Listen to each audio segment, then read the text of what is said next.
پاکستان کے اندر سر 3 وزیر اعظم قتل ہو چکے ہیں، 4 نہال ہو. سنت زو ان کی کتاب ہے دا آرٹ آف وار، اس کے اندر لکھا ہوا ہے اگر آپ کو اپنی کمزوریوں کو پتہ ہے نا تو آپ کوئی بھی جنگ جیت سکتے ہیں. 48 لاز آف پاور جو بک ہے رابرٹ گرین کی، اس کے اندر بھی یہی ہے. نکولو میکاولی کی کتاب ہے دا پرنس، اس کے اندر بھی the failure of political Islam, اس کے اندر بھی. جی موزز ناظرین، ہمارا آج کا تیسرا سوال یہ ہے کہ پاکستان کے اندر سب سے زیادہ طاقتور پرسنالٹی کون سی تھی اور کون سی رہے گی؟ تو بات یہ ہے کہ میں رنجیت سنگھ کا میں نے پہلے بھی عرض کیا بیٹا نہیں ہوں کہ آپ کو کوہ نور احمد دے دوں، نہ میرے باپ دادا نے مطلب مجھے کوئی سلطنتیں بنا کے دی ہیں اور میں ویسٹ کر دوں گا. بات یہ ہے کہ اگر آپ یہ سمجھنا چاہتے ہیں نا who is the most powerful person in the history of Pakistan اور in the future of Pakistan, تو آپ کو شطرنج کھیلنی. شطرنج کے اندر کیا ہوتا ہے، بادشاہ کو یہ پتہ ہونا چاہیے کہ میری اس وقت جو سچویشن ہے اس کے اندر سب سے زیادہ کمزور انسان کو، اگر بادشاہ کو یہ پتہ ہوتا ہے نا کہ یہ پیادہ سب سے کمزور ہے، یہ میری جان بچا سکتا ہے، تو بادشاہ اس کی قربانی کر دیتا ہے. اور یہ جنگ جیتنے کا، شطرنج جیتنے کا یہ اصول ہے. 48 لاز آف پاور جو بک ہے رابرٹ گرین کی، اس کے اندر بھی یہی ہے.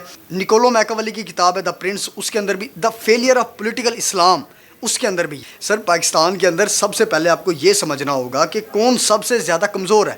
سنت زو ان کی کتاب ہے دا آرٹ آف وار، اس کے اندر لکھا ہوا ہے اگر آپ کو اپنی کمزوریوں کو پتہ ہے نا تو آپ کوئی بھی جنگ جیت سکتے ہیں. تو ہم دیکھتے ہیں کہ پاکستان کے اندر سب سے کمزور انسان کو، کمزور شخصیت، کمزور پرسنالٹی، کمزور عہدہ. پاکستان کے اندر سر 3 وزیر اعظم قتل ہو چکے ہیں، 4 نہال ہو. اب جو قتل ہوئے ہیں ان کے اندر نام تھا سب سے پہلا لیاقت علی خان کا، جو دوسرے نمبر پہ نام تھا وہ تھا بے نظیر بھٹو کا، جو تیسرے نمبر پہ قتل ہوئے ذوالفقار علی بھٹو. یعنی یہ 3 قتل ہوئے. اب 4 جو نااہل ہوئے ان کے اندر سب سے پہلا نام تھا حسین شہید سہروردی کا، دوسرے نمبر پر نام تھا یوسف رضا گیلانی کا، تیسرے نمبر پر نواز شریف اور چوتھے نمبر پر عمران خان. تو آپ یہاں سے اندازہ لگائیے کہ پاکستان کے اندر وزیر اعظم کا عہدہ سب سے زیادہ کمزور ہوتا. اب آپ کو اندازہ لگانا ہے اگر وزیر اعظم کا عہدہ کمزور ہے تو وہ کون سی پرسنالٹی ہے، وہ کون سا ایسا ادارہ ہے یا کون سا پاورفل لوگ ہیں جو سب سے زیادہ طاقتور ہیں. وہ اندازہ لگانا ہوگا. میں آپ کو نہیں بتا سکتا، میں آپ کو یہ ضرور بتا سکتا ہوں کہ شطرنج جیتنے کے لیے، دنیا کی یا کوئی بھی جنگ جیتنے کے لیے آپ کو یہ پتہ ہونا زیادہ ضروری ہے کہ آپ کے جو مد مقابل ہے ان کے اندر کیا خامیاں ہیں. آپ کو یہ پتہ ہونا چاہیے کہ میرے اندر یہ خامی، آپ کو یہ پتہ ہونا چاہیے کہ اس وقت کے اس موڑ پہ مجھے کس چیز کی قربانی دینی ہے.